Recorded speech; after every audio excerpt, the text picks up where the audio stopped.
You know what? Now, wow. Shout out to everybody. The draft has already started. Man, without my co-host, Adam, on vacation. Amazing. We are live with the first ever draft here at the FFWC on the new Sports Hub platform. Let's get a chance to see if everybody can see what's going on in the chat. Somebody put it up now. What's up? There it is. What's going on? They couldn't see the draft board before. Angelos, Lilas, I'm joined by them. I'm ScottFantasy, Team Legacy in the world of high-stakes fantasy football. And we got to start it all over, Angelos. They didn't hear any of it. I was going to say, we weren't live, were we? We weren't live. Shout out to everybody that's made this possible. This is the first ever draft of the FFWC on the new Sports Hub platform. I want to give a big shout out and thank you to everybody that's been involved in making this happen. Ian Ritchie, Christian Peterson, Greg Ambrosius, Jeff Stein, everybody at NFFC and Sports Hub. This merger between the FFWC and the NFFC at one home location. And I want to shout out to everybody at Circa in Las Vegas, Derek Stevens and the entire team that have made this possible. It's the home for fantasy football and high-stakes fantasy football. You're not going to believe the experience that you're going to be able to have. And our sponsor today is Draft Nation. August 20th through the 22nd is National Fantasy Draft Day, National Fantasy Draft Weekend. There's a huge ribbon-cutting ceremony. It's going to be incredible. It's an official holiday, recognized official holiday. Want you to join it. It will be a life-changing experience for you. Going out to Circa, drafting at Stadium Swim, being a part of everything that's going on. Fantasy football is here in a big way. Shout out to the crew, some of the best minds in the world of high-stakes fantasy football. And Angelo, we want to run down this roster. This red versus blue draft has been happening every year that we've been doing this thing, right? Red versus blue has been broadcasting and covering these since the beginning. It's definitely one of the most highest competitive leagues that you'll join, because basically the top guys that play with us, they look forward to these leagues. They want these leagues because this is the best players. You're not going against chumps. So if you're joining this league, you're up against somebody that knows what he's doing. So yeah, these are very highly sought out leagues. They fill up fast. And we've got a lot of good drafters. We're going to run them down real quick. And by the way, we have not seen a quarterback go. This is new scoring for the FFWC. Don't forget, 6 points per quarterback touchdown. We made the switch this year. It is official. It is also -2 for an interception. So that's a little bit different than what you've been experienced for. It should make QB2s relevant, and it will bump the QB1s up just a tad, maybe a round or two.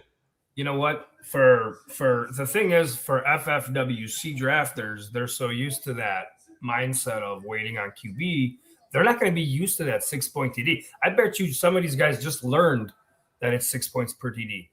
So give it some time. I think early drafts, you're going to probably see quarterbacks go a little bit later, but I'm pretty sure as the season evolves and people start to understand what 6 points means at the end of the year, it could literally mean an extra 50, 60 points in your QB. You're going to see them move up a little bit. Just from my experience doing NFC drafts. You know what I'm saying? They always typically would go around to 2 rounds earlier than what FFWC drafts would do. Yeah. This is going to be really exciting. Being able to cover FFWC drafts and NFFC drafts, that's a totally different world that we'll get into with the next draft. The next red versus blue draft will be covering a Football Guys Online Championship. That's the NFFC's format. And so it's going to be a fun mix and match of that to see what the difference is in ADP, how fast the quarterbacks go, all that jazz. Because, again, the 11-man lineup here at the FFWC is still the most important part. You have to be able to field that 11th man, that double flex position every single week. And this was done so that the best drafters get rewarded for that depth on their bench, right? It takes a little luck out of the equation when you add that 11th man. Most fantasy leagues in the beginning, right, it was 9-man lineups. And then the high stakes world came around, the FFWC, the NFFC, the Football Guys, and the WCOF. It was a 10-man lineup with that one flex position. And that started to separate the men from the boys, so to speak. Then we have the 11-man, which is that dual flex. And there we go, by the way. Our first quarterback is off the board. 3.6 Josh Allen. That's not too – that is a 6 points per quarterback touchdown spot right there. 3.6. you're sacrificing a stud player in your lineup like a T. Higgins that just went right after that. That's what you're going to see here with those types of quarterbacks. They're going to go in the third round. Yeah, it'll be interesting to see. I mean, FFWC for me, honestly, I've played on multiple sites. I play all over the place, and this format has always been my favorite because the thing is, the strategy is to go receiver strong, but you can really slay a draft differently because those 2 extra flex spots, they just allow you to do something different. You know, you can come in and attack it so many different ways. But I mean, as far as format and having like fun playing a format, nothing beat this style for me personally. Whether it was FFPC, NFFC, whatever, TFC, whatever, those other sites, this has always been one of the best sites to play on, period. You know, so I always tell people all the time, like, if you want to play a nice high stakes, you know, where you have you can put a solid team together, and it really comes down to your depth. Because that's the thing. That's what that extra flex allows you. If you really know how to draft, you know what I'm saying, you could really create strong depth. So that makes so you don't have to attack QB early. You could wait on QB just because you built that depth properly. You know what I'm saying? So it's just there's many ways to, obviously they say, like, there's many ways to skin a cat. You know what I'm saying? So, but FFWC is one of the best formats to come in and try different styles. Love it. I'm going to run down the lineup here. The roster, again, drafters have been drafting red versus blue for years, and some of the best drafters here. It doesn't show the team names on the board, but we're going to run them for you because this is a public draft. We're going to talk a little bit about everybody's picks. We're going to talk the good, the bad, the ugly. Jose Ramos, Bolt Pride from the 1 hole, takes Jahmyr Gibbs, Derek 1, 2, 3. Jerry Bryant, Daily Double, takes Bijan Robinson, Devonta Smith, now the wide receiver 1 perhaps, and Trey McBride, the record-breaking tight end from last year. I mean, my gosh, have we ever seen a tight end pull in those types of targets and catches? Number 3 is Daryl Haji. He goes with Jamar Chase, Kenneth Walker in Kansas City, and Chris Olave in New Orleans with Tyler Shuck. Team 4 is Rock Frost. Everybody knows Rock Frost. RVB1 Fox here. Puka Nacua with the 4th pick overall. George Pickens with his 2nd pick. And Ladd McConkey, 3 yellow stickers. That's what you see at the FFWC, Angelo. You'll see teams more than not, and we see 3 of them already, going wide receiver heavy, all yellow stickers. Look at Team 12. He's at 4. He's punting on running back. Yeah. And I can argue about the last pick, considering again, where you you're can at. start up to 5 wide receivers in a week because we start 3 and a dual flex. Right. But at what point does overdrafting a player maybe hurt you in the overall scheme of your draft? Like, I like Egobuka, but to me, you still got a Breece Hall who had a great year. He's the number 1 guy over there. Like, to me, personally, Evans is gone, right? Godwin, you can get 2 rounds later. I think he's a year off injury. Guess who's going to be the number 1 on that team this year? It's not going to be Egobuka because he finished slow. If you saw, he had a strong start. He didn't do nothing the last half of the season. He had some injuries. He was playing through injury. But yes, I think Godwin's going to be right there with him. He's not. I don't see Egobuka that much. No doubt than what Godwin's going to produce. No doubt. And no doubt. Matter of fact, you probably get Godwin in the 6th. Now, hey, Burden's my guy. I like that guy. I named Chris Godwin my golden oldie in the Pro Forecast magazine. Be on the lookout for the Pro Forecast 37th annual edition. You're going to be looking for Bijan Robinson to get the early cover.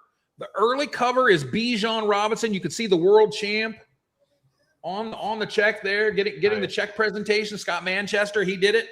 You didn't. And, and we've got the draft ambassadors that you get to see at Circa. I mean, there's all kinds of good stuff in this magazine. It's unlike any magazine that you're going to find on the shelves. Emil Kadlik's 37-year tradition. We carried it on, and we're proud to do it, and we hope we did you proud, Emil. This is a fantastic, fun magazine that we put together every year, and you will get value from it, and you'll get free updates. So once you find it in the store, make sure you grab it, and it'll keep you up to date with everything that we're doing, and it'll also give you free updates on the Full-Time Fantasy website with everything that's going on with the ADP and how it's moving, the advanced ADP, the sleepers and the dynasty rookies and everything like that. So Let's go to Team 5 real quick. Ken Brzezowski. Bronco is the reigning Circa Las Vegas fantasy champion, bro. And you know you drafted that with him on many, many occasions. Bronco started with Jackson Smith and Jigba, the stud from last year, Nico Collins, Garrett Wilson starting 3 wide receivers. He finally takes his first running back in the 4th round with Kyron Williams. And Angelos, some are talking that Blake Corum might have a 50-50 split with Kyron Williams this year. Do you agree or disagree?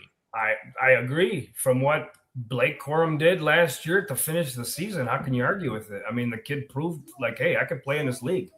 And you know, the way running backs are, there's a short shelf life for production. So Kyron's going into his 4th, 5th year now. What is this? You know what I'm saying? So, and last year he had a decent year. He wasn't over, above, and beyond. You know what I'm saying? I mean, Blake's going to cut into that. Kyron's still going to have the passing role, which is big. You know what I'm saying? But Blake's, what's going to happen at goal line? You know, stuff like that. No, Blake's going to make some noise. You know, it's kind of, I mean, the thing is, it's not a bad spot where he took him in the 4th round. Because, I mean, I can't see who's available to tell you the truth, to see like, oh, I would have gone this guy or that guy. Right. But like, I mean, he's still a top 15 back. So, I mean, it's a good pick. It's a solid pick. And actually, it complements the team perfectly. I love what he's doing right there. Like I've seen a lot of drafts. I've seen a lot of drafts already, and I know this is the first one for the FFWC. But Jeremiah Love in the 4th round, at the end of the 4th round, that is pretty incredible. I mean, I haven't seen him fall past the end of the 2nd round. And you know what? Every once in a while, 3rd round, but end of the 4th round, Jeremiah Love. But what's your opinion on him? Here's my thing. You know what? To me, I love that spot for him. You know why? Okay, he's the number 1 pick, number 1 running back coming out. First of all, it's a stupid pick by Arizona in the first place. You don't need a running back right now. You're not winning right now. So trade the pick, get some guys, and then when you need a freaking running back, you go trade for it, like the Eagles did a couple of years ago with Barkley. Okay, so you signed what's his face from Atlanta over there? Why am I forgetting his name right now? What's the running back? What'd you say? The running back from Atlanta that they just signed over there. Oh, Tyler Algier. Algiers, right. You still got James Conner. You still got Trey Benson. What is Jeremiah Love going to do? Explain to me. What is he going to do? And it's going to be such a chaotic break tackles. He's gonna break tackles. But he's not going to get the role. Why are you going to pay Algiers to sit on the bench? Well, there's a good possibility that don't you think that one of those running backs gets traded? Maybe. But I guess maybe what are you going to give up a 6th rounder for Connor? You know what I'm saying? Somebody to trade for Connor, maybe Benson. I mean, they're not giving up Algiers. You just signed him, so you know he's staying on the team. You know, the thing is, I'm not saying unless he really is disappointed that they took him. I mean, it would be shocking. It would be shocking. I feel for him. I'll be shocked if he has a top 10 running back season. I'm going to put it right there. Like, I'll be shocked if he does. I just don't see it just because of what that backfield looks like. Let's keep it going. This is awesome. Terry Reams' arch enemy is team number 6. He starts with Amon-Ra St. Brown. Just continues to impress every year. Saquon Barkley getting up there. Josh Allen, the first QB off the board. Mike Evans. And as soon as this card disappears, I'll be able to tell you who the next pick was. Mike Evans. And then Marvin Harrison, who's in the 3rd year. I know we've been disappointing in the 1st and 2nd year, but a lot of times the 3rd-year wide receiver breakout is the thing. Do you still believe in third-year breakout wide receivers? Yeah, I mean, they still happen. I mean, you still see it coming along. I mean, I think Harrison has that potential. He very well does have that potential. I mean, who else they got on that team? Michael Wilson? Okay, he had a decent year last year. He broke out a little bit. It took him 5 years to do it, or 4 years, whatever the hell it was. Yeah. You know what I'm saying? But I think we've just gotten spoiled. We've gotten spoiled. I mean, you got McBride. Look, I think Harrison will be fine. He just, with Harrison, it's in between his head. He's just got if he's got a clear mind, he's gonna be fine. You know what I'm saying? He's got quarterback off the board, by the way, in the 5th round, 5-3 with Joe Burrow. So again, a lot of touchdowns. You're going to see the passing touchdowns being rewarded with 6 now. So maybe you won't see Lamar being drafted as high. Yeah, there you go. Drake May, the 3rd quarterback off the board in the 5th round. This is interesting. The FFWC format with the 11-man lineup, the dual flex means you can start 5 wide receivers up to 4 running backs. And now that QB position is relevant, bro. This is what we wanted. We wanted relevance out of quarterbacks, but not over relevance like Superflex, right? Superflex makes it just the whole draft board is pink and red, and you don't even know what's going on. You're like, I don't know. Should I take 2 back to back with my first 2? No, we don't want them that relevant, but we do want them to be important. And then you know what? I'm so excited to see where the QB2s fall. Nerding out here. Team 7 is Brian Schreiber, Mr. O. He starts off with McCaffrey. He bucks the trend with the wide receiver run, goes McCaffrey, Chase Brown. Wow. He could have went Nico or Pickens there, but he takes the second running back with Chase Brown, T. Higgins, Luther Burden, one of my guys, and DeAndre Swift. You know, he's one of everybody's guys at this point. My article came out, I had to write that thing in like April, okay? And it was before Luther Burden was a thing. And now all of a sudden, every website in the world has been reporting on Luther Burden. Talk about him for a second here, Angelos, because people are drafting him as if he is the wide receiver 1 in Chicago, and he still has to prove that. You know what? I think he's going to end up being – well, no, the wide receiver 1 is going to be the tight end. It's going to be Loveland. Take your Bears fan hat off for a second. We need to make sure this is unbiased, Lilas. Oh, no. Right here. You are a Bears fan, correct? Even better, you know? For the record, you are a Bears fan. Oh, big time. Come on now. Okay. But I'll give you an honest opinion. This offense is going to run through Loveland. Here we go. But Burden's got such a huge opportunity. Like Odunze, he has the talent, but he just hasn't shown it. You know, he just hasn't done enough to say I'm the guy. Like he'll give you flash games. Like he started last year, the first 4 or 5 games with a touchdown. And he was a wide receiver 1 of the top wide receivers before injury. And then he had a foot injury, and I don't know if that's the reason why it kind of slowed him down. But Burden, when he had shots, dude, he showed those flashes, dude. He's tough nosed. He's gonna hit you. He smacks you, and he'll run you back 5 yards. You know, he's got the speed. He's got every opportunity to take over that role as a number 1. 100% agreed. What is it though with fans of teams? You know, I talked to a lot of Bears fans last year, and they were just so Odunze's not the guy. I mean, this guy's playing through injury for you. He is playing through injury. He may not be the guy when he's playing through injury, but the dude he does it. It's not so much the injury playing through that, but when he's had a chance to have the spectacular catches, he drops them. And that was the one thing coming out of college is that, he's Mike Evans. He can track down anything. The route running is incredible. And that hasn't translated into the NFL. I haven't seen it yet. Like, you see the ability, you've seen a flash here and there, but where's the consistency with it? Like, you're 6'4"? Like, come on, man. Go up and get that damn ball. Like, there's no reason for you to be fumbling and dropping it. You know, there's plays that he's left on the field. And that's the one disappointment. That's the one disappointing part about Odunze. If you look at Luther Burden, when I wrote this article, his current ESPN ADP was at wide receiver 28. His wide receiver ADP in the NFFC is wide receiver 21 at the end of the 4th round. Yeah, because it's 3 wide receiver starts, so they're gonna move up. Any league that allows you 3 or more, wide receivers with plus flex spots, move them up a few rounds. It's just natural.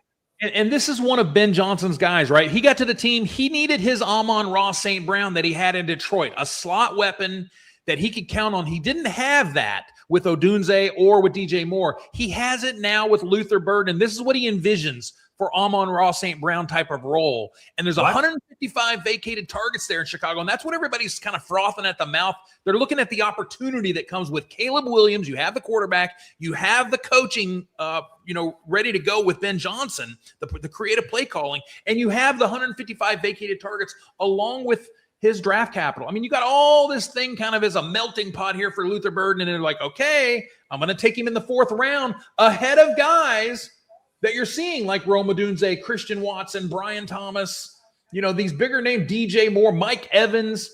I mean, I'm surprised that, we'll talk about the other guys that I'm seeing falling too, but really good spot for Luther Burden there. And look, Brian Schreiber.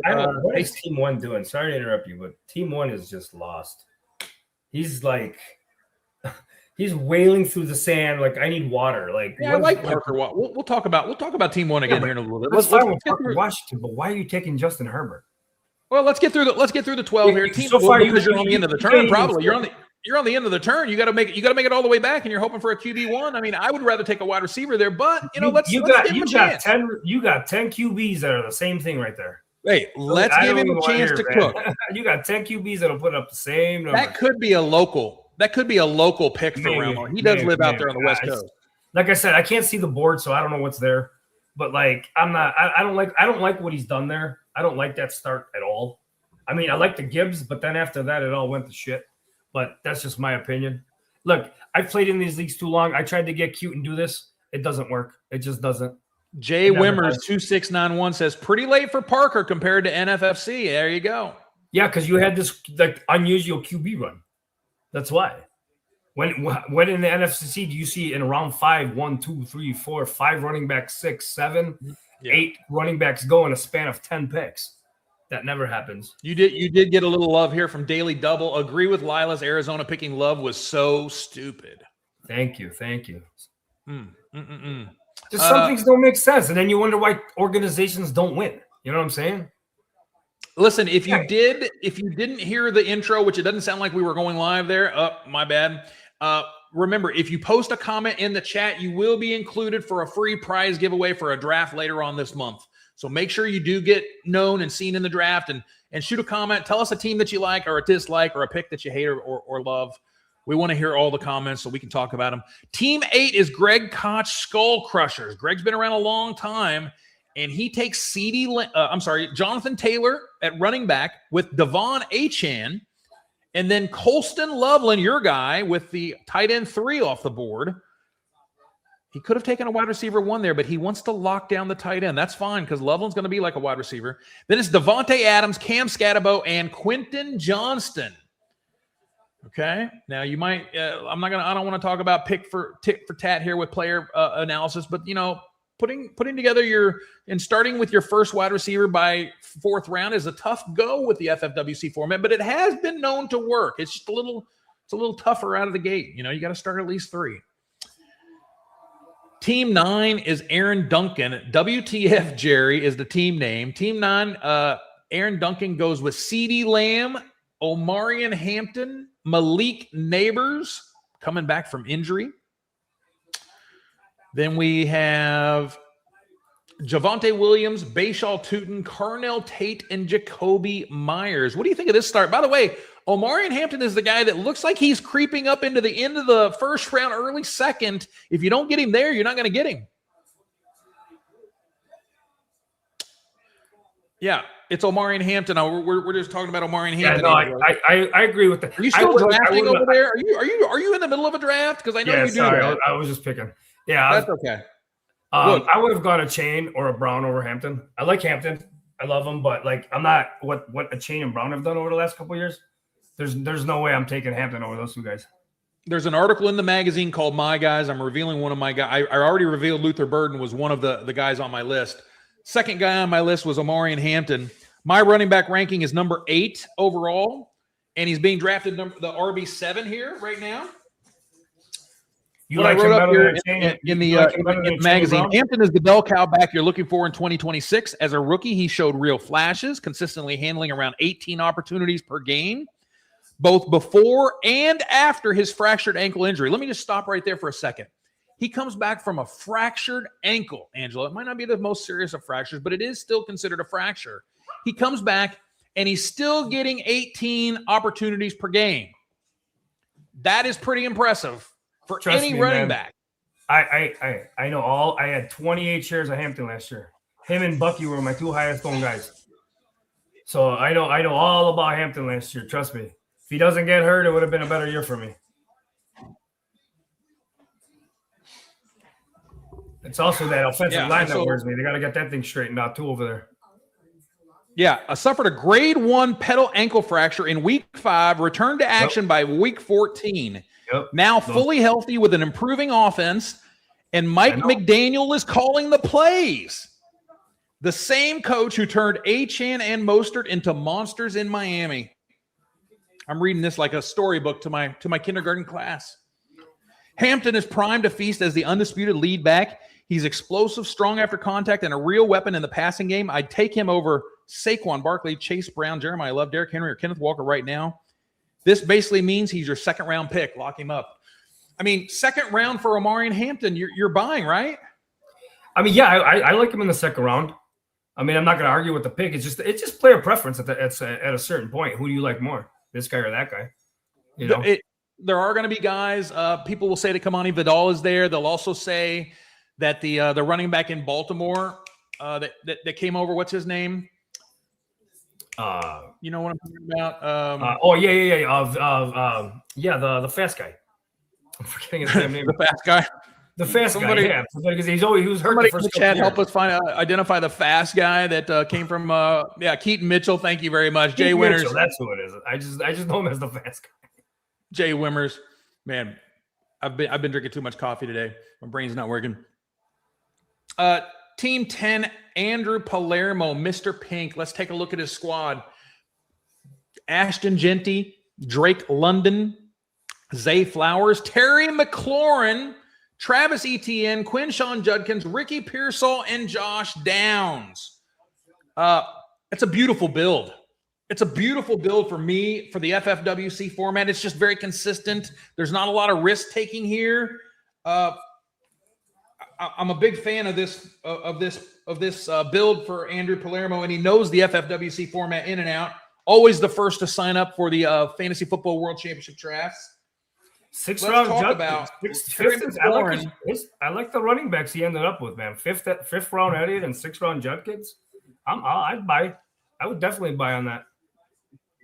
Let's talk about Terry McLaurin. I named him my comeback player of the year. Why? Well, because he's getting back his quarterback. He's getting back Jaden Daniels. And when the coaching staff is talking about him getting an enormous amount of targets, we have to listen to that because he was one of the top wide receivers in the league when he had Jaden Daniels. What we're not used to seeing was, what he had last year without Jaden. I mean, and I think that's what's in everybody's mind. But he's fallen into the 4th round. Let's take a look at the ADP 1 second. Let's go to NFFC ADP. This is why I don't like the Higgins pick in the 3rd round, because why are you going to take a number 2 over a number 1? Terry McLaurin going wide receiver 25 at pick 53. So that's middle of the 5th round. And, hey, this is why. I mean, FFWC is going to take the wide receivers a little bit early. He takes him at pick 4-3, because you're not going to get him. You're not going to get him. Who you drafting, Higgins or McLaurin? Higgins or McLaurin? Because Higgins went 3-7. Is Higgins a 3rd rounder as a number 2 wide receiver? Well, Higgins is boom and bust, isn't he? I mean, don't you? That's to me. I don't like Higgins is mid 4th going into the 5th. People draft him too high. People draft him way too high, man. I don't like that spot. Because when I see guys like McLaurin still sitting there, he's a number 1 wide receiver. Why are you going to take a number 2? It just doesn't make sense. Yeah. I mean, it's tough. It's tough with Higgins because you have a Jamar Chase that eats. Jamar Chase is going to eat. Gets hurt, then Higgins, he becomes a great pick at 3rd round. But if Jamar Chase is healthy full year, it's the Chase show. It's a 50-point difference. Andre asks, "Do you think Neighbors going to play first week?" I mean, get out my crystal ball here, right? But it doesn't sound like it right now. Even if the GM is like, we fully expect and blah, blah, blah. No, come on. I mean, really? I know he got hurt early in the year, so there's a higher probability of him playing a bit sooner. But here's the one thing I don't – if you look at history, no matter the player, that first year after injury, it's not going to be highly productive. You might get a game here or there, but slot him accordingly. You know what I'm saying? Because you might only get really 10 productive games. He might come back and play. But he's not until he gets comfortable cutting and getting hit again. Because that's the thing. That's the mental hurdle with the injuries, with these leg injuries too, man. You got to relearn how to plant, how to cut. You got to get your strength back. I mean, it takes time. It's a process. You see it all the time with guys coming back. Look at Godwin last year. He coming off injury, right? He the year before, right before he got hurt, what was he doing? He was breaking records, right? He was having a phenomenal year. Gets hurt, comes back. He was okay last year. Why? Because you got to get through that mental hurdle of the injury. You got to get your strength back too. You got to understand you're idle for 6 months, and then you start some rehab. So there's no way you're back to your physical capability by the time the season starts rolling around. Yeah. Wimmer talks about McLaurin is skyrocketing up the ADP, and I did look. I did go to the last. He'll move on. Even the last month, he is climbing, but I still see him at, wide receiver 28 for the last month, wide receiver 23 for the last 2 weeks. So there is a lot of that's a bit low for him. I don't know. Early action going back. Pick 44 now. So that's a little bit. That's into the fourth round. Mm-hmm. Yeah, I mean I feel he'll move. The thing is, once camps start, it's going to change a lot because this isn't a really strong rookie class this year. So you don't see, like, besides Love, there's only Love and then I think Jordan Tyson and the Seattle running back. There's not a lot of rookies that are going to pop off this year. I mean, maybe there's a Puka Nakao in the woods somewhere. Who knows? Maybe somebody will come out of nowhere. But come on, this is probably one of the weakest rookie draft classes in a long time. So I'm okay with it. I'm more of a veteran, second, third, fourth year player draft. These are going to be the top guys going early on this year. Oh, you know what? Look, let's go on. Team 11, Todd Zio, Mad Dad's a Girl Gone Wild. Here we go. James Cook, A.J. Brown, Jalen Waddle with a good start there. Breece Hall, Drake May, Jordan Tyson. Let's stop with, Pollard and Fannin. Let's start with that. The first couple of picks there. James Cook, A.J. Brown combo at the 11 hole. Yeah. Let's talk about that for a second. I think James Cook was a must get there because you're not going to get him on the way around that turn, probably on the way a wraparound. And then you're going to take the next best wide receiver who he believes, by the way, you can see that he believes it.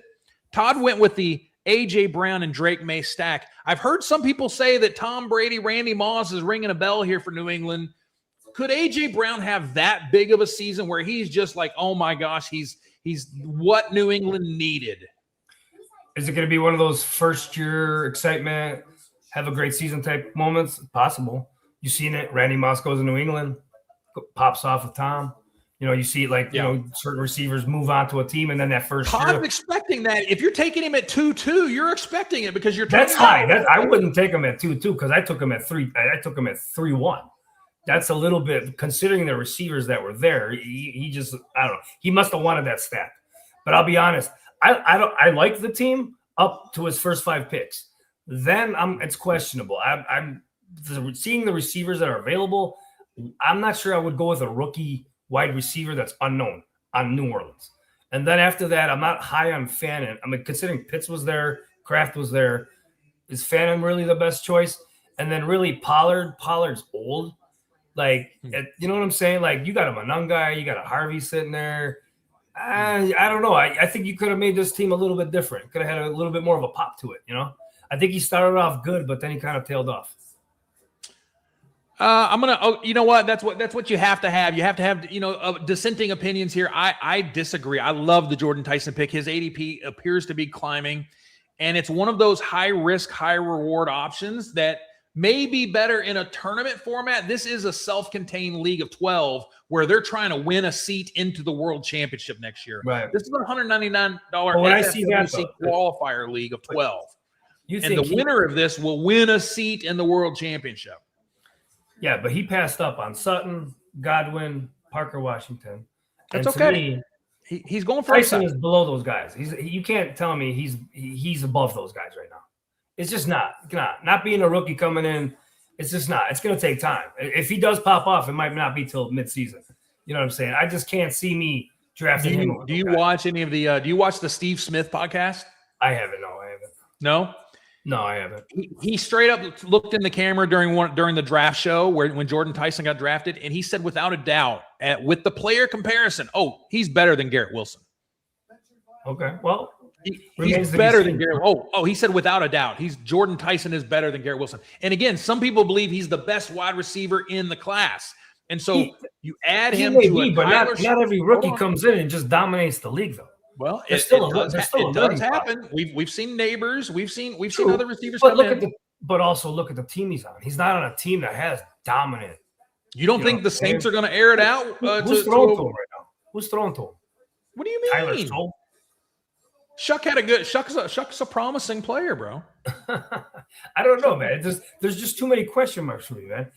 To me, there's enough receivers still left that went after that have a more reliable QB behind them. It's a great spot to take a wide receiver. There's a lot of good wide receivers in that round. I agree with you. I think that round is full of great wide receivers. I think that is your wide receiver round.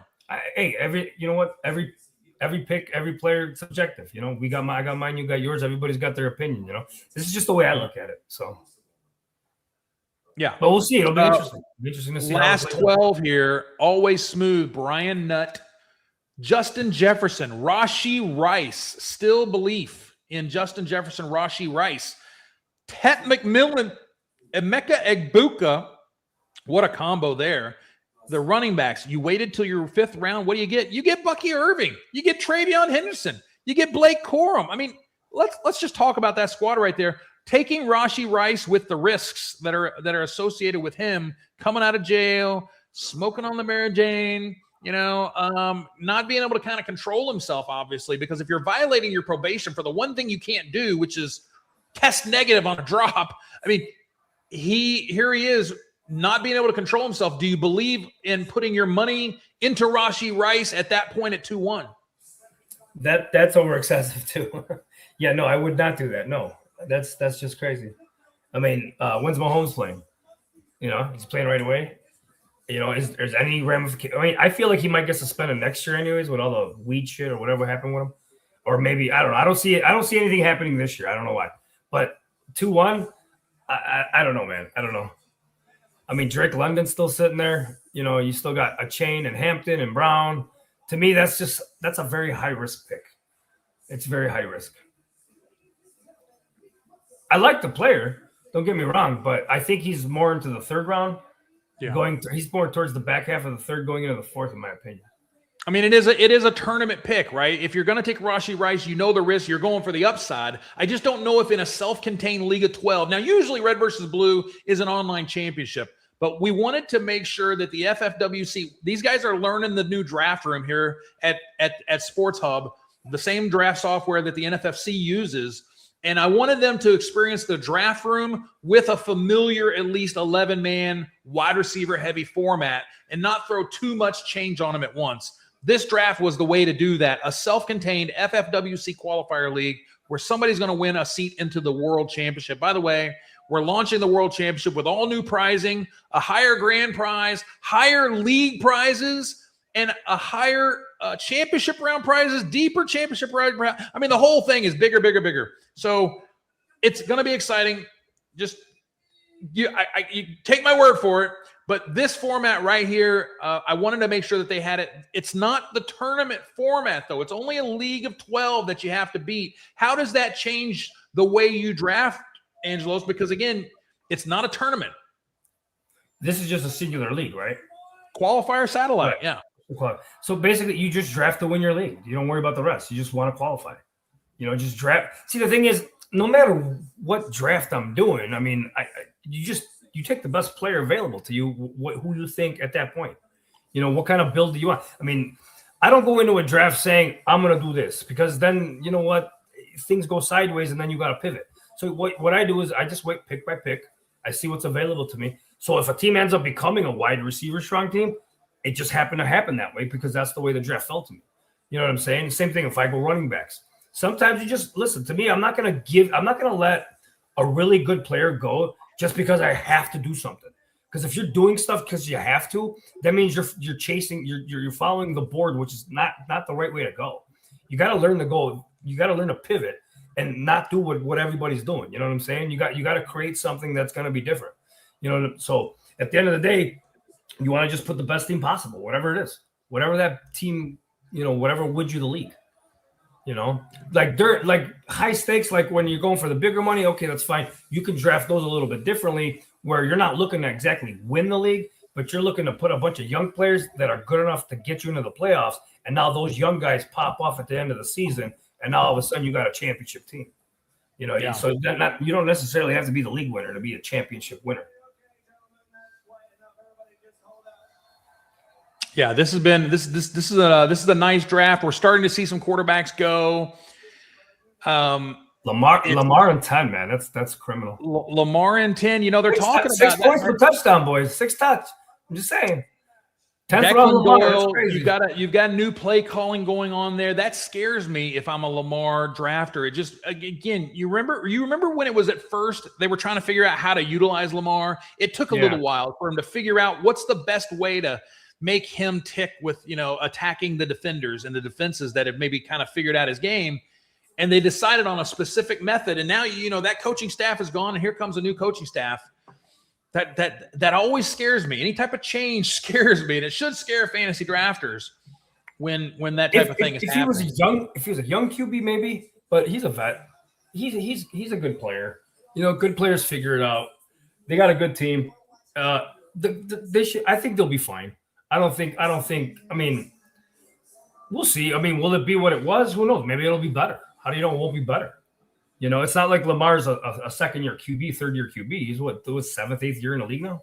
He's got some games under him, He's a vet. He knows his football. He came in 30th round pick. Everybody said he wasn't going to do nothing, and he proved everybody wrong.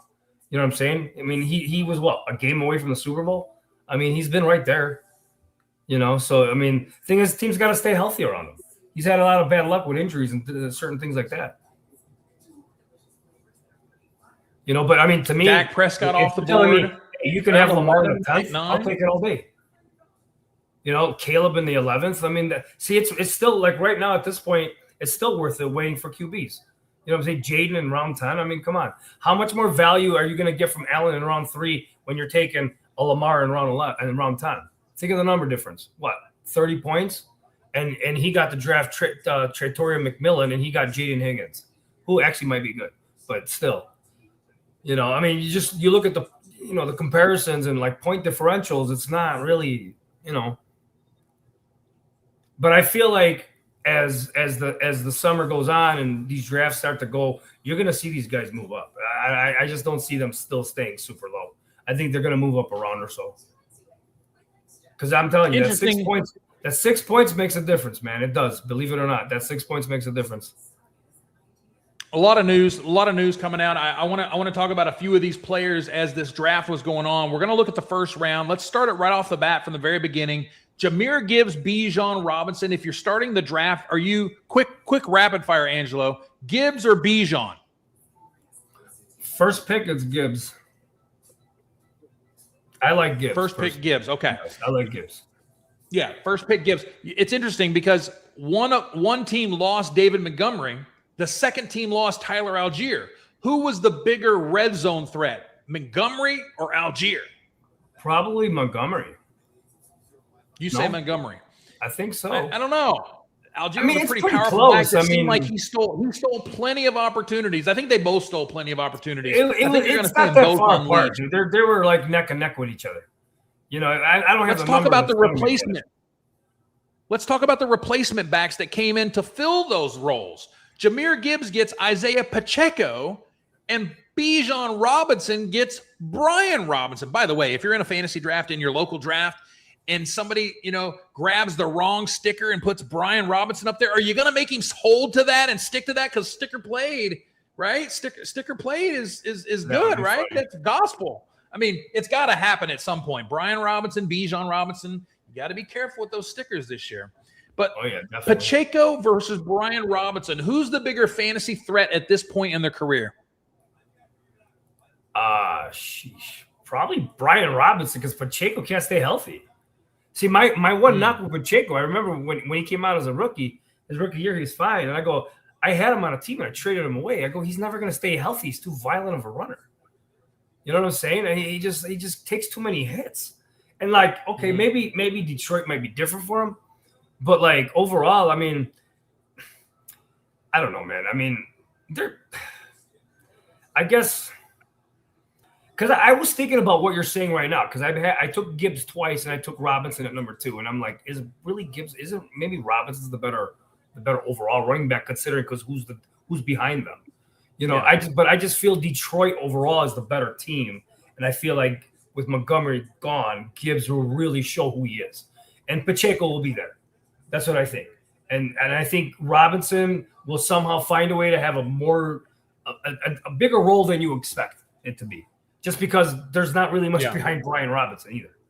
You know what I'm saying? But Bijan's still going to be the man. Yeah, that's what you have to think about with an injury.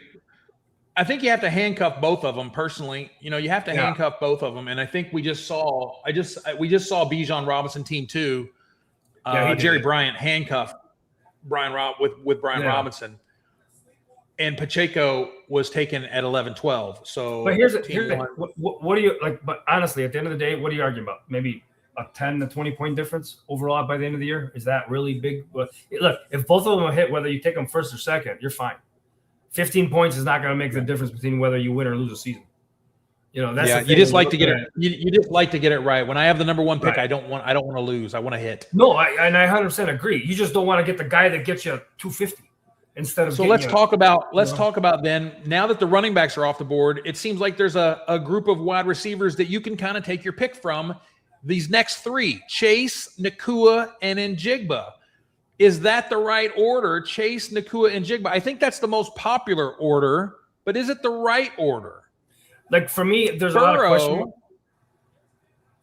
Burrow has to stay healthy for Jamar Chase, right? What's that? Yeah, does he have Joe Flacco? Is Jamar Chase fine with Joe Flacco? Yeah, Jamar Chase would. Yeah, because look, that's fine. I don't say yes or no. This is rapid fire. No, I would still take Chase there. Because I had a third pick in the draft and I took Chase. I didn't even think about it twice. Because I agree with you. The talent is just too much. It's just too much. What he can do he could put up 50 in a game, any freaking game. So you got him in the playoffs. He could literally win you, 200, 300 grand. Yeah. Are you worried if Matt Stafford is lost for the season and you have Puka Nacua with Stetson Bennett or Ty Simpson? Listen, you can't draft for energy. Like if injuries happen, they happen. Well, I always say that anytime you draft a wide receiver in the first round, you are drafting his quarterback as well. So you have to make sure that there is a capable QB2 if you're taking a wide receiver this early. But you could draft anybody and their quarterback be gone. It doesn't matter who it is. The quarterback could be 3 years into the league, be a stud. I just asked you 5 seconds ago if Jamar Chase would be okay with Joe Flacco, and you said he would be. Oh yeah, I think he would because Flacco's a good veteran. Flacco's not your average QB. That's the thing. Not the same with Matt Stafford. If Matt Stafford's going Puka, of course not. Stafford's got question marks behind him, but that's why to me there's other question marks with Nacua.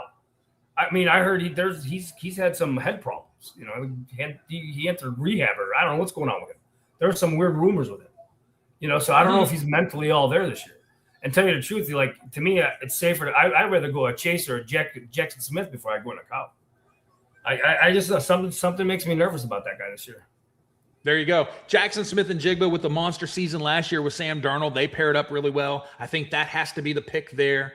Then you get into this weird category where it's Amon-Ra St. Brown, Christian McCaffrey, Jonathan Taylor, CeeDee Lamb. I think these guys are just I don't argue. I can't really argue with any of those picks in that order. Amon-Ra, Christian McCaffrey, Taylor Lamb.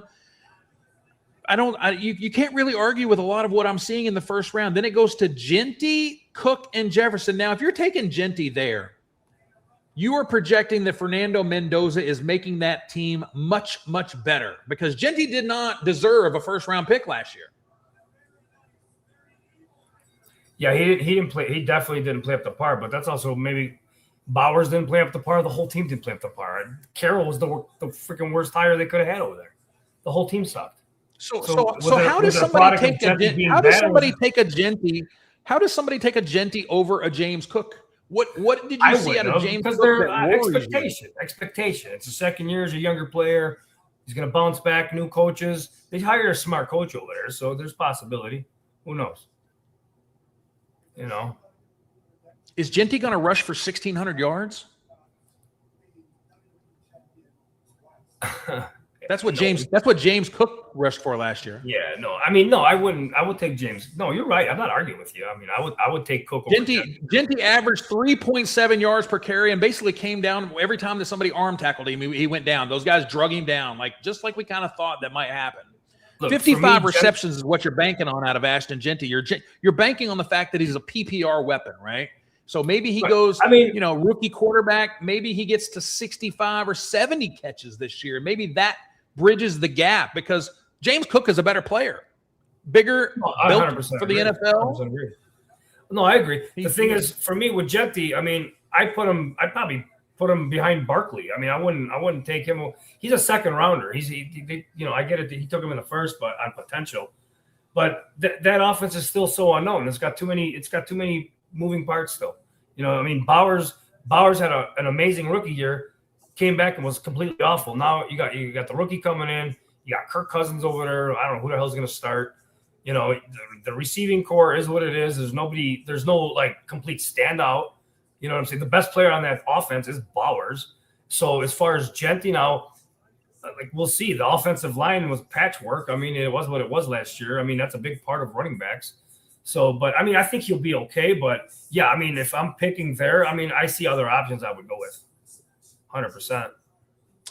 Then you get to the end of the first round, and you're seeing a player like Justin Jefferson make it to the end, and you're like, dang, can I get the old Justin Jefferson back? Because last year, Kevin O'Connell got it wrong when he traded away Sam Darnold, and he was like, yeah, we're going to let him go. We're going to let him walk, right? It's like, that surprised me too, though. That surprised me. And he went with J.J. McCarthy, who just didn't have it. And, man, was the frustration there on the field every time, every game for Justin Jefferson. And now you're bringing in Kyler Murray to be your answer. I mean, man, it's a really hard pill to swallow when you get it wrong like Sam Darnold and you go on and see him win the Super Bowl. There's one of two ways that this can go. This is either going downhill where, you know what, I mean, I just can't overcome the fact that I let that quarterback get away and he led them to a Super Bowl, or they start to make it turn around with Kyler Murray. The question is Kyler Murray the type of guy to come in, give it everything he has to learn this offense, to listen to every order that he's given and advice that this brilliant Kevin O'Connell gives him and apply it and fit in with this team who has a plethora of riches? I mean, there's lots of wide receivers to go around. The running backs may be a little stale, but there's a lot of wide receivers to go around here with Juwan Jennings and Jordan Addison and, of course, Justin Jefferson. You have to feed Justin Jefferson in order to make this thing work. See, you said it in your statement. Why it will work? Because he's got Kevin O'Connell. I followed this guy. Like, I remember when they hired him, oh, what are they doing? You know what? This guy's brilliant. This guy knows – he knows how to teach a QB, man. He knows how to bring an offense along. Kyle Murray's going to learn under this guy. When he signed with Minnesota, I said, shit, Minnesota's not going to be an easy out. He's going to compete, dude. Kyle Murray's going to figure something out. Kevin O'Connell knows how to bring out that and play. Dude, Darnold wasn't nothing until he got to Minnesota and he got under a year under O'Connell. You know what I'm saying? And all of a sudden now he's all world. That's not by accident, dude. That was Kevin O'Connell. So if there's why didn't it work with McCarthy then? Why didn't it work with McCarthy? He's a rookie. Don't forget, Darnold's been in the league for 6 years already. You're talking about a rookie coming in that didn't throw a lot at Michigan. You know what I'm saying? He doesn't have a lot of experience. So they put too much on his plate. That wasn't fair. Now you're getting a kid that's been in the league for 5 years. You see what I'm saying? It's a big difference when you got game experience in the NFL. You're going to see a different Kyle Murray. I guarantee you 100%. It's not going to be the one I want to go home to. I think Kevin O'Connell is going to find it. I think because if not, go play baseball. What the hell is he playing QB for? Go play baseball. You bring up valid points that Kyler Murray now has Kevin O'Connell on his side, but he has worked with other good offensive coordinators in the past. I'm just curious. I think you have as a drafter, it's only June. It's only June 26th. We've got July. We've got August. You got to figure out what your belief is with Kyler Murray in Minnesota, because it affects Justin Jefferson. You've got a lot of pieces that affects. You also have to understand and figure out what your bet is with A.J. Brown in New England. You've got two players that have moved to different teams for different reasons, but I think they both represent league winning or league losing upside if you get it right or wrong. Well, A.J. Brown, you're picking with a second-round pick. You better get that right. And if you get it right, it could be sky's the limit. Right? It could be like, what we talked about, that Randy Moss, Tom Brady type of combo with Drake May finally having a wide receiver one that he can really make a star. This Kyler Murray thing affects Justin Jefferson, and you have to, if that's a question mark going in, you also paired that with Rashee Rice? Brian, bro, that is two gambles back-to-back with your first and your second pick. Pretty ballsy. I mean, I will say, you got May going in his third year. He's probably a slightly better thrower than what Hurts is. You know what I'm saying? So there is a possibility of AJ, but don't forget, AJ's getting older too. He ain't no spring chicken anymore. That's the thing. You know, he's always had the knee injury problems. You know what I'm saying? Are we getting – which AJ are we getting here, though? You know, are we getting the AJ from the first year of the Eagles run or the one where he was bitching all last year, complaining he's not getting the ball? That's the other thing you got to look out with AJ, too. You know, everybody thinks it's an automatic home run. But you got to be careful too, man. You know, you got a receiver now in what, 6th, 7th, 8th year, whatever. No. It has both. It has both. It has equal upside, equal downside. It can go downhill fast, where he's back to making TikTok videos and praying to the God. We get stuck in names sometimes. We get stuck in the name. Oh, AJ Brown. Oh, he's been amazing. You know, you got to remember, fantasy.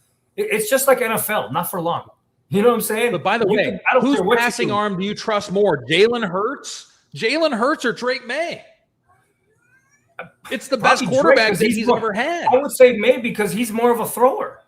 Hurts will use his legs more than what May will. There you go. You're making the case for the possibility of Brown being a stud. Is that that first round is ridiculous though. Come on, he's not a first round. Yeah. He's not a first. That's okay. This is early. I like to see it. Round pick. Sorry, you rolled it up. Second round. Like I said, I took him at 3-1 in the draft. You know what I'm saying? I've seen him consistently go back half of the draft. So you passed up a lot of talent because you believe in that guy. By the way, that's the end of the first round recap. Everybody, again, FFWC and NFFWC or NFFC all under one roof at Sports Hub and drafting in Las Vegas at Circa. It's going to be pretty amazing. Of course, NFFC also has drafts at Caesars Palace. We have both weekends covered. You can have the Strip experience. You can have the downtown experience. You can do a little bit of both. You can draft in a ballroom. You can draft in a suite in Vegas, or you can draft at Stadium Swim. Lots of different experiences here, and the prize pools, to die for. So I'm interested that Team 1 did not draft a wide receiver until round 6, but they did get one of the receivers that we're very high on here at Red versus Blue, Parker Washington. They're raving about him potentially being the wide receiver 1 in this offense. You've got Brian Thomas. You've got Jacoby Myers. You've got a good tight end in Brenton Strange. By the way, shouts out to Brenton Strange, Angelo's new 3-year deal. The guy had 46 for 540, and he didn't play for 5 games last year. So there's a lot to like about Brenton Strange. And you know what I like most about Brenton Strange?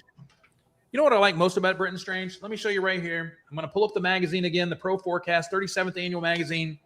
The My Guys article, the quarterback, Trevor freaking Lawrence. Why is everybody not seeing the supreme leader here in Trevor Lawrence? I don't understand. My quarterback ranking is number 5. Number 5 with Trevor Lawrence. Fear, because he's not consistent. But the reason you need to believe in him is you need to believe in his coach. When you got the right coach, you're gonna put the right product on the field. It's the same like the Bears with Ben Johnson. It's the coaching, dude. These guys get it. Yes. These guys get it. Yes. Once the Liam Cohen got figured out from week 9 on, right? He was the QB1 overall. Listen, he came in with a weird press conference when he got hired with his whatever his weird words were.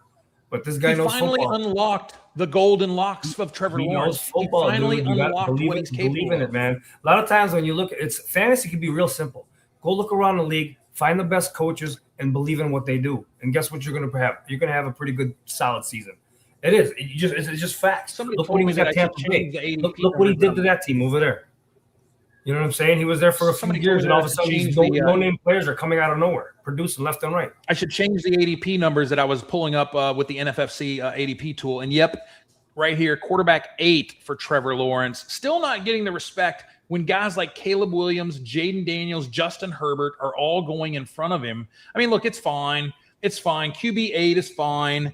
But as the QB1 from week 9 onward, his ADP at ESPN is QB 13. So if the NFFC drafters are drafting him at QB 8, that's a clue. The high stakes players are somebody that, are putting their money where their mouth is. And this is a player that, again, will affect Parker Washington, Brenton Strange, and, will the running backs catch some balls here? I don't know. You know who needs to bounce back? The only guy I didn't get last year, and I really thought he was going to thrive in that offense, though, was Brian Thomas. Unless it's just not how Cohen runs his offense. It was just odd to me for him to have the type of season he had the year before as a rookie and then really struggle in his sophomore year. Like, it didn't make sense to me under his coaching because so many people on that team had success. And then he struggled. It just made no sense to me. And then you got Jacoby Myers now, too. So he's another guy you're going to. Yeah, I'm not seeing a real opportunity for a lot of catches from the Jacksonville running backs. I mean, unless you're thinking LaQuint Allen is going to do it, because Chris Rodriguez isn't the pass catching running back, right? Who?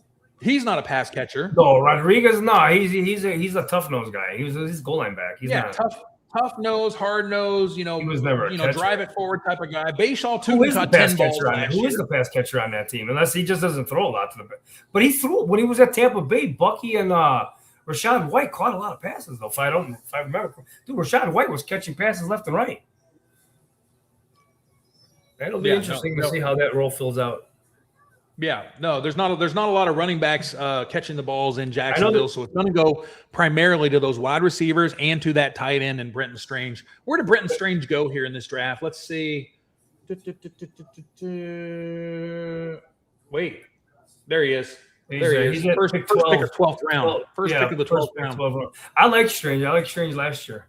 I saw him early on. I picked him up on a few teams. He's a steady tight end. Cohen uses tight ends. That's the other thing. Tight end is part of that offense. So, by the way, I love seeing the quarterback. I love seeing the extra pink stickers go. 1, 2, 3, 4, 5, 6, 7, 8, 9 quarterbacks gone through the first 11 rounds. Not too much difference, actually, but here you go. This is where the start of the quarterbacks increase. Hurts, Trevor Lawrence, Stafford, Goff, all in the 12th round. Purdy, Nix, Dart, all in the 13th. Now you're talking about QBs being more relevant in the FFWC format. That's where you're seeing it right there. The meat and potatoes of the QB stickers. It didn't really affect the draft very much in the early rounds. Look, we only have a splattering of pink stickers. We got Burrow and May and even a Herbert, which probably isn't consistent with where he normally goes. But Burrow and May and Allen, okay, fine. Those are your elite quarterbacks. That doesn't really affect the draft too much.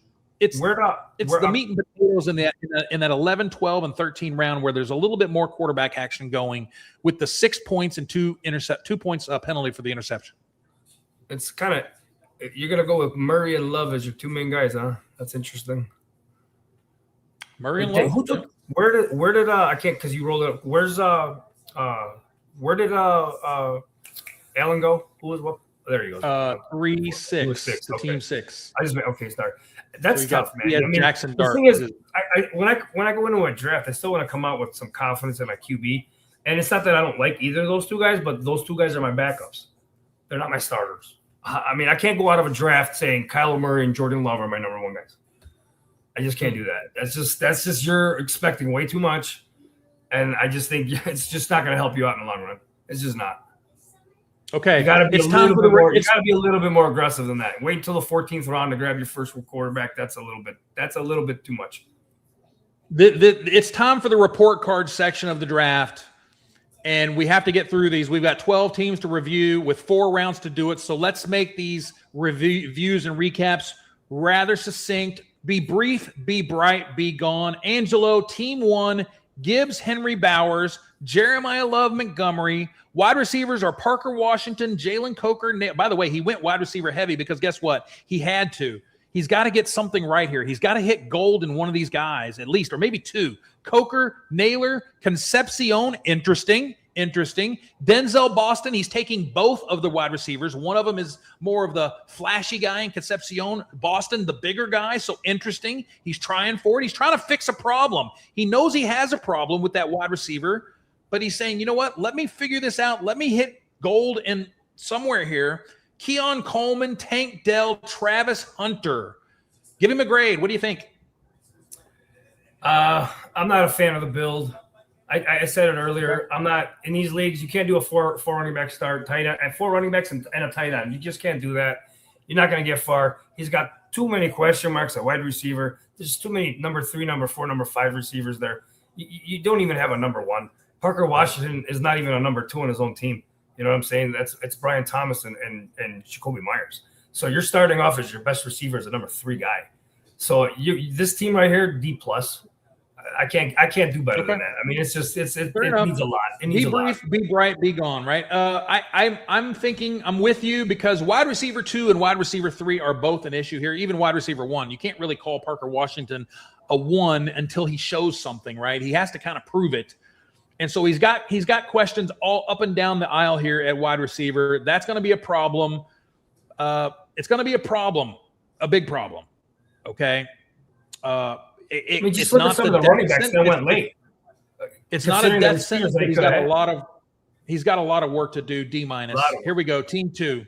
Team 2, quarterback Jaden Daniels and CJ Stroud. Running back Bijan Robinson. Hubbard, Dobbins, and Brian Robinson as the handcuff. So Hubbard and Dobbins as trying to figure out his RB2 from week to week. Okay.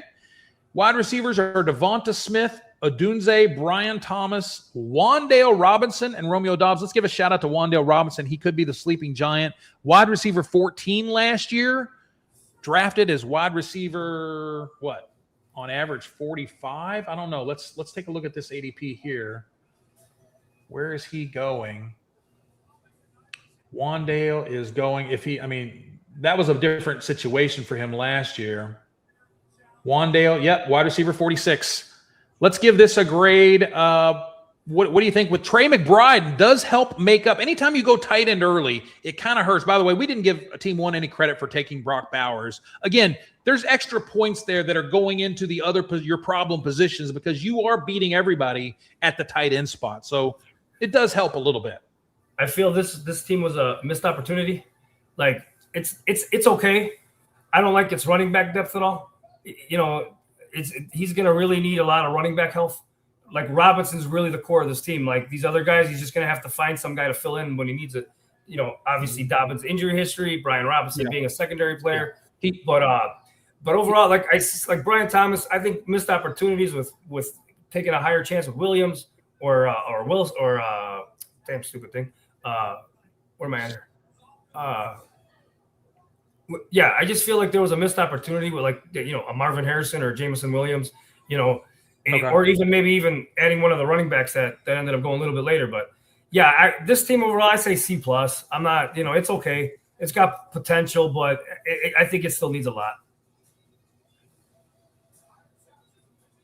Again, he had already drafted to try to get used to the software. So you can't blame anything on the software. This is red versus blue game regardless. Challenges, yes, we got in late and they're like, okay, it's time to draft. Brand new draft room, but not to Jerry. Jerry's had a few practice drafts here in this software. So I'm a little surprised that he's no. But by the way, Brian Thomas does have they said in his time showing out, he was hard for these corners to handle, and they're going to be using him back in those vertical routes where he showed so much success in his rookie year.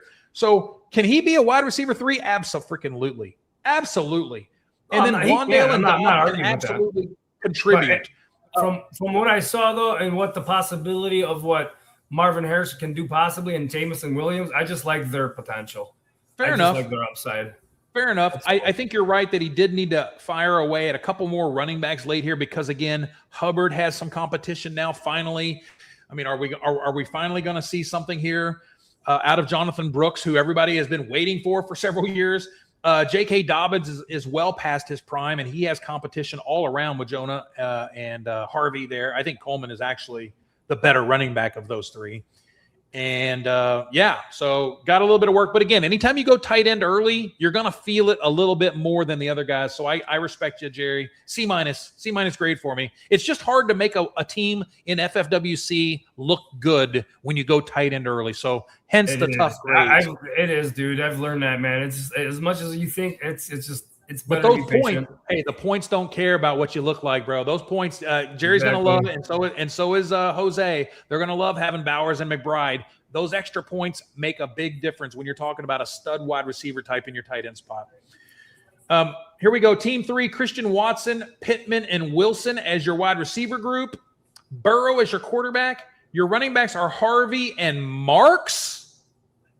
Oh, no, sorry. Kenneth Walker. Sorry. Harvey and Kenneth Walker. Chase, Olave, and Watson. Pittman and Wilson. There we go. That's a lot better. That's a lot better. Chase, Olave, Watson. I was going crazy there for a second. Pittman and Wilson. Deep wide receiver crew. Kenneth Walker with Harvey and Marks. He's just going to – look, by the way, this is how you fix a RB2 problem. You fire away with 5 running backs out of, 7 rounds. That's how you fix an RB2 problem, because you just need one to pan out to fill in that RB2 role week to week, because you're starting 5 wide receivers here. Yeah, definitely. I like what he did for the most part. I would have maybe gone slightly different with a couple of the receivers in those mid rounds with Pittman and Wilson, and even Watson. I mean, that's okay. Watson, he was okay, but there's still a lot of questions for me there. You know what I'm saying? So whatever. I mean, it could pan out. He's got all the potential in the world. So we'll see how that offense looks. He's got his dual flex. He just needs to fix that RB2 spot every week, and he can do that because, I like again, Marks. I think Marks might be one of the biggest surprises this year. I know you love Montgomery, but that Marks really came out late last year, man. He's the pass catcher. You know what I'm saying? So we got to get through these 12 teams. And I'll tell you what, we got one guy 9 more to go. I really think that might make some noise is Jonah Coleman. You know what I'm saying? He was smart by backing up Harvey with him, because by the end of the year, let's try to be brief, and we'll get through the rest of these teams here. Here we go. Quarterbacks, Goff and Nix for Team 4. This is Rock Frost. Everybody knows Rock knows how to draft. Goff and Nix, double taps at quarterback. Puka Nacua, George Pickens, Ladd McConkey, DJ Moore, and Chris Godwin. Studly group of wide receivers. Josh Jacobs, Jadarian Price. There's your boy in Chicago, Monangai and Ramondre Stevenson, another value pick there. Ferguson and Likely. This is the best team I've seen so far out of the 4 by far, and it's not even close. I'm going to give this team and this build a solid A. I was gonna say B+, just because a little bit low on the tight ends and the run and the QBs, but enough to win the league. But not sure if that's enough to win you the whole prize. That's my only argument. Would you have taken there was not really a spot here at 3-4 to take that running back. If you were going to take a running back, it would have had to have been over George Pickens, and you would have had to have taken Walker, Henry. I don't mind the build at all. DJ Moore is the only one where I think maybe you could have taken David Montgomery there, but you know what? Let's go DJ Moore with Josh Allen. Like I said, I'm like you said at 8, I'm literally a notch right below it. It's just a smidgen, just because of, like I said, tight end and QB needs to really he's got to hit. Basically, he's got to play matchups right, because you're not saying Goff's my starter every week. You're not saying Nix is my starter every week. That's why I say this is a team that it could be really good, but you better hit on your tight end and you better hit on your quarterback every week, because you might be leaving 25 points on the bench. I've done that. Here we go. The guy to get you 5. Here's Bronco Team 5, the winner of the Circa Las Vegas Fantasy Championship last year. He goes Mahomes in the 11th round with Sam Darnold as the backup. Running back Kyron Williams in the 4th, Jalen Warren in the 6th, Aaron Jones in the 9th. Boy, these are all known quantities. Alvin Kamara in the 13th. Njigba, Nico, Garrett Williams at wide receiver, with Jamison Williams and Shakir as his wide receiver 4 and 5. I'll say this. This is the type of team that looks great, and you're going to be doing good, and then all of a sudden you have no running backs because all of them are hurt. They're all done. Yeah. And then all of a sudden you got stud receivers, and you got no points coming from the running back position, and you're losing by 15 points every week. And we were taking that kind of age at running back with Aaron Jones. Where's the? It's too much, man. It's too much. Jones, Kamara, Warren. I mean. Yeah, most teams I've been seeing have been taking Jordan Mason ahead of Aaron Jones. I have. I mean, personally, I think once Team 6 saw Aaron Jones go off the board, he's like, wait. Let me take Jordan Mason. I mean, honestly, you're probably better off with a Dowdle right there, or even I don't know. To me, I don't mind the build. The build is the right type, but he just. Yep. the running, if those running backs can't stay healthy, it's just going to be for nothing. It's a weird spot in the draft, though. This team 5 spot, it's a weird spot in the draft. There are no running backs there at the 2 spot, at the 3 spot, the 4 spot. You're running out again. You're taking Kyron because you kind of have to. In the 5th spot, you could have taken something else there to kind of relieve some of the tension, like a Scattaboo or a Bashaw Tootin, something a little bit exciting with a little bit of youth there might have helped. And then you could have taken your wide receiver instead of Jameson. Maybe a Parker Washington or a Pittman or a Godwin, made sense there. Let's go ahead and give that. I'm going to give that a C- as well. Yeah, I agree with that. That's not. I can't do. Yeah, that's Tyler Warren. I do like, but I don't think it's the right build to take a Tyler Warren there. I think it's a youth-driven league. It always has been. Okay, you get your flash in the pan old guy every here and there. But it's a youth-driven league. Actually, not C-. I'm going to go C+. There's a lot to like there. He's got Tyler Warren, Patrick Mahomes. He's got like I said, he's got pieces that I do like. What worries me is the running backs. If those running backs can somehow. All right, we're going to have to speed it up because we're not even through halfway through the draft, and we're down to the last round here. We got to speed it up. Amon-Ra St. Brown, Mike Evans, Marvin Harrison as your 3 wide receivers. Sutton and Pierce. I love those wide receivers. Josh Allen at quarterback. Let's see what he did at running back. Barkley. Gainwell, Mason, Algier. This is how you build a team, bro. I give this team an A. This is my. I mean, you got your receivers, you got your running backs, you got your stud running back, you got your stud QB. So that's why. So then you don't really need to invest in tight end because of how you built this team with the receivers. Solid build, solid team. I give it an A. He had to take Saquon Barkley there. By the way, pay attention to that. If you're in the middle of the draft and you don't take Saquon Barkley there, there's no man land for those next couple of rounds. It's no man's land for running backs. So well done. I like that. That's how you put a build together, especially. And then you fire. By the way, he has to take Pierce there to make his strengths stronger. I always say that. You can't go chasing a running back yet. You have to complete the puzzle. And he completed the puzzle by taking that second flex as that wide receiver position with Alec Pierce. Get him in the lineup. Let's see what happens every week. Figure out who that RB2 is. Maybe an injury happens. Gainwell might be startable week to week. Algier might be startable week to week. Jordan Mason might be startable. You're going to figure that out. You'll need a week or two to figure that out, and then boom. And Higgins is a big number 2 sleeper in Houston this year too. The build's good. The build's good. But the tight end, but he did punt tight end. We got to give him a little bit of a nod. You know what? Juwan Johnson and Schultz will give you just what you need every week, 10 points, and that's all you're looking for. I'm knocking the grade down to B+. I got to go to B+ because you did punt the tight end position completely. You punted it completely down to the 14th round. That's okay. I won with a backup from Buffalo. I'm not tight end. And tight end is something you can punt all day, all week. By the way, he could have had Chigakonkwo instead of Jackson Dart. Yeah, he could have. And he has Josh Allen. I think Chigakonkwo would have made, in hindsight, I think Okonkwo makes a bigger impact to this team. And you can start him, I think, pretty freely because they're raving about him. They're raving about him being involved in that offense.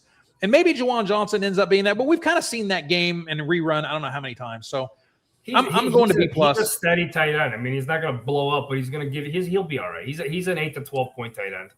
Team 7, Brian Schreiber, Mr. When you're building like this, that's how you add the tight end. Look at Schroeder. He's been doing it for years. Team 7, here we go. Schreiber, McCaffrey, Chase Brown, DeAndre Swift, Rico Dowdle, loaded at running backs. T. Higgins, Burden, Metcalf, Worthy, Jaden Reed, Jalen McMillan, sleeper there. Adney Mitchell, who sounds like he's the wide receiver 2 spot already locked up. Tight ends, Kelsey and Kincaid. I believe that he has those flipped. Kincaid is your tight end 1. Kelsey's your 2 at this point. Kyler Murray and Jordan Love. Oh, he's got Hawkinson too with Jordan Love and Kyler Murray. Bronco D. It's a good squad. You've got your running backs covered. Your wide receivers, you may not like the Higgins pick, but guess what? He can be, if you punted wide receiver 2 to the 3rd round, he is kind of the pick to stabilize things.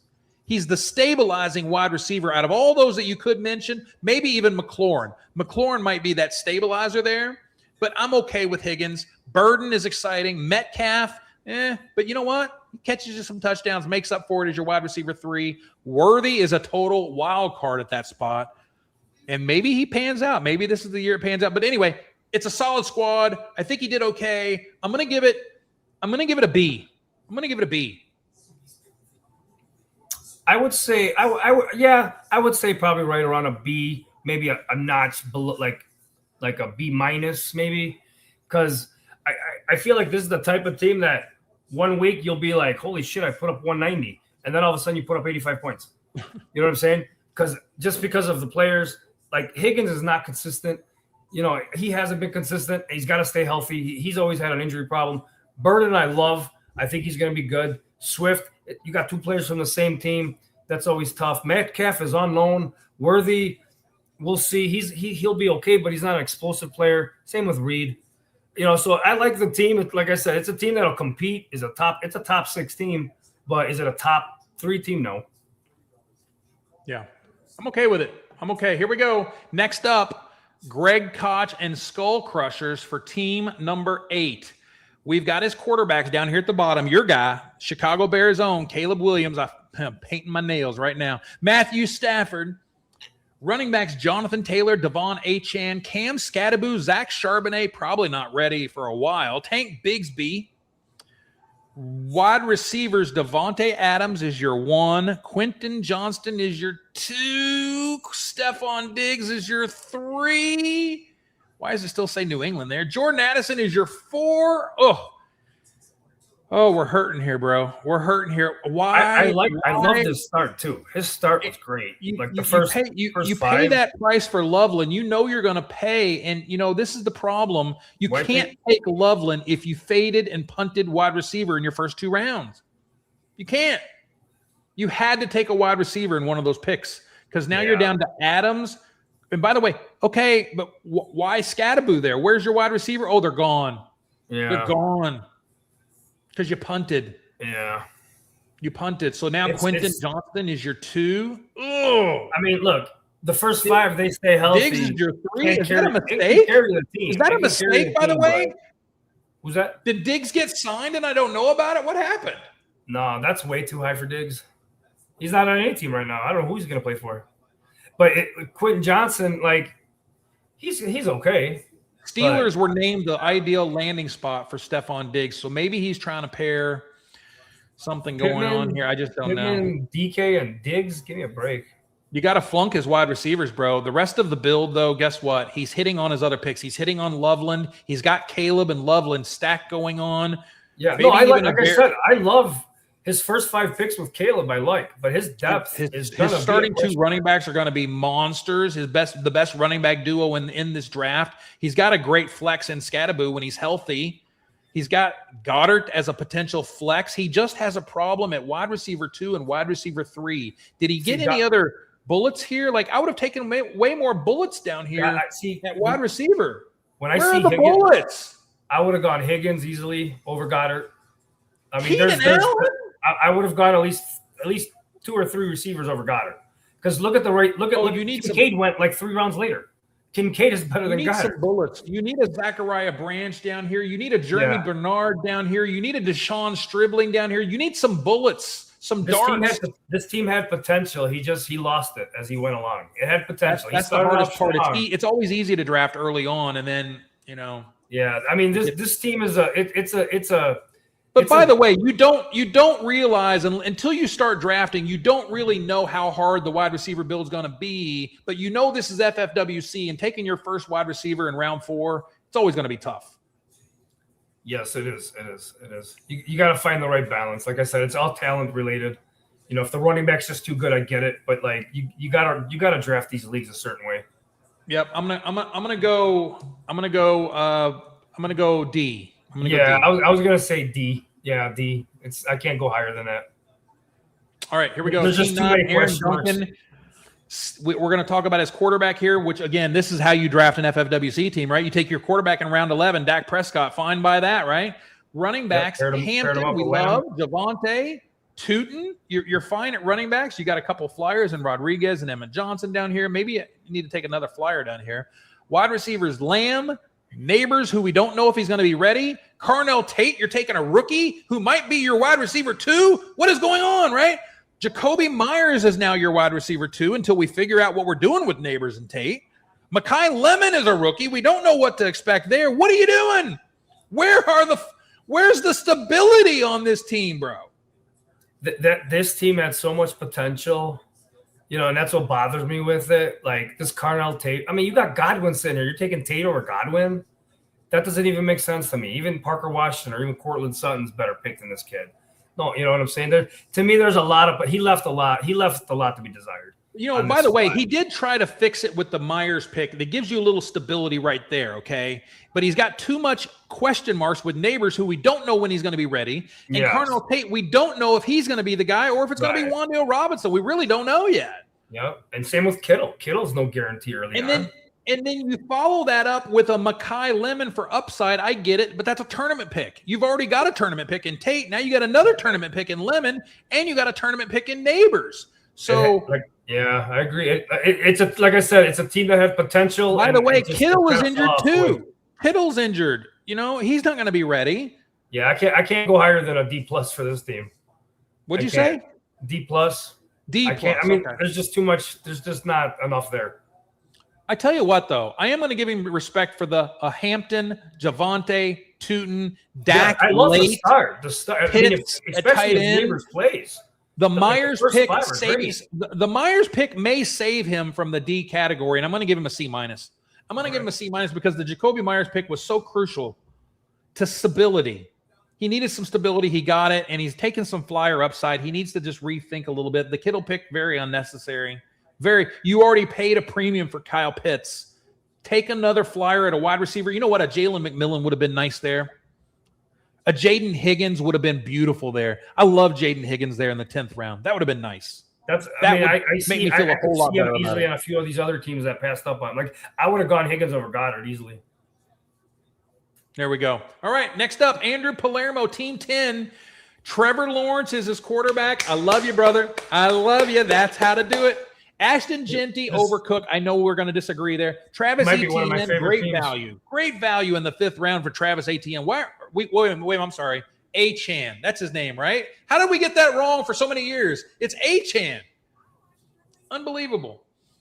Quinshawn Judkins, Rashad White, Jonathan Brooks, another flyer. I love it. Drake London, Zay Flowers, Terry McLaurin, ding, ding, ding. Player of the draft right there. 4th round. Ricky Pearsall, Josh Downs. They're going to use him all over the field. Mark Andrews, Chiga Conquo. Bro, this draft is an A. Hey, flip-flop Cook with Genty, and it's an A+. Flip-flop Genty with Cook, and it's an A+. I get it. That's exactly right. I agree with you. First flip time those two, and that team's perfect. That team's almost perfect. At least from what I mean. Great job. I would agree with it. Great job, Mr. Pink. By the way, he's got depth at wide receiver, and he's got depth at running back. He's got depth at tight end. That's why I love Who this needs team. depth at quarterback when you got Trevor Lawrence? He got Tyler Shuck. He's good. He's good. That team is solid. He's got a flyer down here deep in Zachariah Branch. Perfect for him.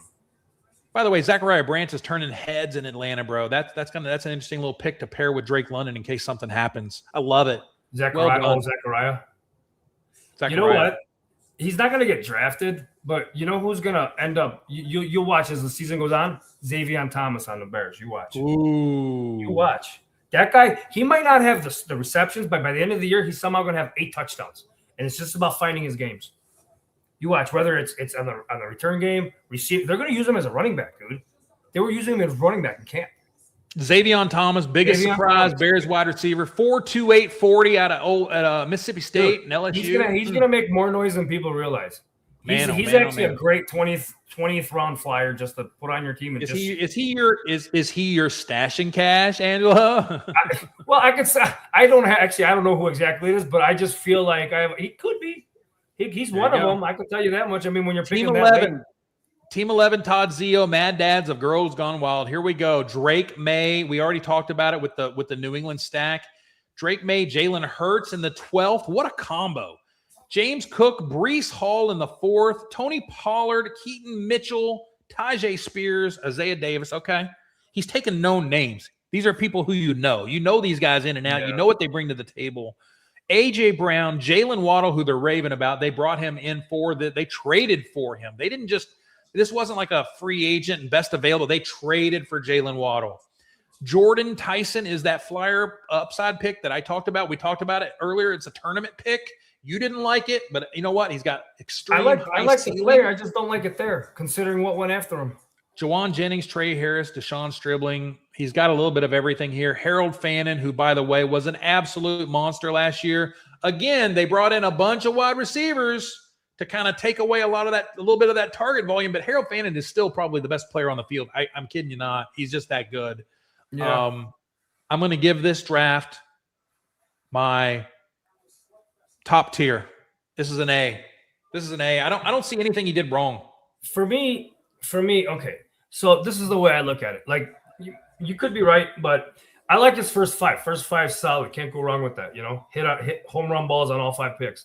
The Tyson pick, my feelings on it. I think it's a question mark.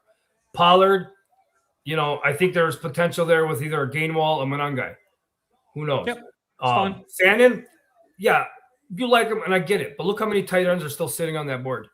Fannin's not going to overshadow these guys by that much of a margin. Yeah, but he started the run. He got the best one of the bunch. Maybe not. Maybe not. Maybe if he waits there, you know what I'm saying? Because look, you passed up on a Downs that would have been great number 4 wide receiver. Okay, fair enough. Anderson. Fair enough. You know what I'm saying? There was potential there. It's a good team. If Tyson hits and Pollard could stay healthy, yeah, I say the team's an A. But I'll put it at a. I'm not gonna. B, I can't. I can't believe I'm saying this. Depending on how things go. I can't believe I'm saying this, but I agree with you again. 2 teams in a row. You've convinced me. It is not an A. It is a B plus. Actually, it's a solid B. It's a solid B. The depth at wide receiver is shockingly thin. Shockingly thin.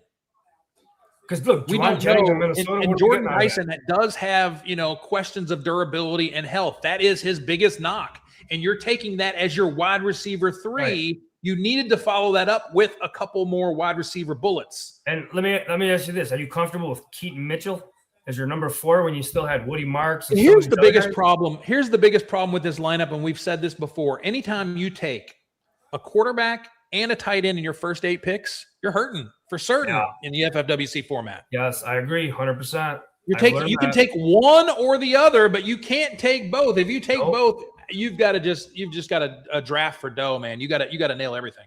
Yep. And there's just not enough wide receiver picks here. Where are the freaking yellow stickers? Why did you need Jalen Hurts there? Why can't that be another wide receiver? If you're not going to pound on him early, you better pound on him late. So, and you're locking up the tight end or the Tennessee backfield. Fine. Did you really need Keaton Mitchell there then? Since you've got everything, take another wide receiver there. Take a Jaden Higgins. Take a Jalen Naylor, who they picked up to be their wide receiver 1. He could be the wide receiver 1 in Vegas. So I'm giving it a B. Todd, it would normally be an A, but there's not a lot of depth there at wide receiver. Last but not least, Lamar Jackson and Baker Mayfield at quarterback in the 10th round. Unbelievable. Bucky Irving, Travion Henderson, Blake Corum, Krosky Merritt. Look at that running back crew. Waiting that long and getting those as your running backs. Jefferson, Rice, McMillan, Egbuka, Golden, a little Debo action here, Booty. You know what? And Britton Strange. And Gunnar Helm also is tight end too. I really like that tight end too. Late. 17th round for Gunnar Helm. That's money pick. I'm going to give this a I have questions with Justin Jefferson and Rashee Rice being your combo there. That's a problem for me, but the build itself is solid. It's a B plus. Yeah, I'll give it a B plus for sure because I love the build. I just don't like where he took some of the guys. I feel like he reached on Rice a little bit. Ekabuka, I feel like I didn't like the way he looked at the end of the year last year. He started off strong, and then this is an A minus. This is an A minus. It's an A minus. I won't go A. I'll go B plus, man. I'll go right below the A mark, just because there's parts of it where I feel he reached on Rice. Ekabuka, he could have done. I think he could have done better. I'd be more comfortable with Burden than Ekabuka right there. I love Bucky. I would have gone Judkins over Henderson, just because I think Stevenson will have a bigger role. I love the Corum. I like the pick. He's going to have his role. And then, as far as the rest of the team is solid, he's got some good guys that can come up. Pacheco, Ja'Cory Krosky. I love Bretton Strange. Debo, who knows? Depending on where he signs, he could end up being something okay. It's a solid team. It's right to me. It's right below the A threshold. Yeah, there's some good teams there. We talked about Rock Frost. We talked about Mr. Pink. We talked about Arch Enemy. And I think Always Smooth is right there in that tier. Those are your teams. That's it for us, gang. Great draft. We're going to talk about it all weekend long. This draft here, we're going to share it with the world. And this is our first FFWC draft in the Sports Hub draft software. Pretty incredible. Hope you guys enjoyed it. Angelo, thank you so much for joining us, brother. Really Thanks appreciate you. I know you were drafting today. Everybody in the chat, thank you very much. Wolfman, I have company at grade D. Yes, you do. I just need 2 to 3 of my wide receivers to hit, and I'll be fine. Yeah, that's right. What a strategy. I just need 2 or 3 of my wide receivers to hit, and I'll be good. Everybody, appreciate you joining us. This is going to be a fun draft season. I know it's a slow start, but we're going to have a massive blitz of drafting starting very, very soon here for the FFWC drafters, and we're going to give you everything we got. That's all we can do. Angelos, will we see you in Vegas this year, or are you just too busy at that damn restaurant of yours? Who knows? Maybe not. Who knows? Well, Pops is in Greece until like August 15th, so who knows, man? Well, we'll see. If I can make it happen, I'll try to make it happen. Everybody, we will see you next time. Red versus Blue. You know my number. Red versus Blue 2 is in 2 weeks. We'll see you. All right, brother. Take care. Tonight is the return of Red vs. Blue Radio with your host and fearless leader, Scott Atkins, at ScottFantasy on Twitter. Red vs. Blue is a proud partner of the new full-time podcast network, now sponsored by Sports Illustrated. Guests can be part of the live chat we call The Crew, and also join the show by calling 646-668-8147. Red vs. Blue, where sports, fantasy, and life collides. Politically correct? No chance. Fair and balanced? Absolutely. Get ready. Red vs. Blue is back in 3, 2, 1.